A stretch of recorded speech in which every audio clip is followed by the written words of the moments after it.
Na mnakumbuka Sunday wale walifika ibada ya kwanza, Roho alituambia tuombee, tusimame kinyume na roho ya sudden death.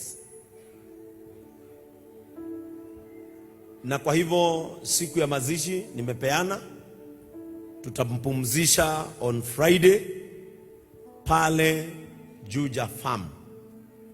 Alafu siku ya Wednesday tutakuwa na memorial service yake hapa, na pia candle lighting itakuwa hapa on Wednesday kuanzia saa 8. Si mtakuja kushikilia Njoroge? Wakati huu ndio anawahitaji sana, kwa hivyo muje tumshikilie. Mikutano ilianza jana, and I want to thank akina Ndongo, akina Bonia, akina Jeff, wale waliweza kwenda pale kwa mzee Charles. Mipango inaanza leo pale kwa Mama Ken hapa, hii Tosha petrol station iko hapo.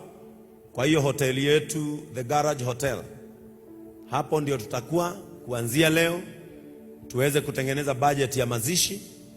Na pia kama utakuwa na kitu na hautapatikana during weekdays, kuja nayo on Wednesday. Tutakuwa na memorial service hapa na pia candle lighting.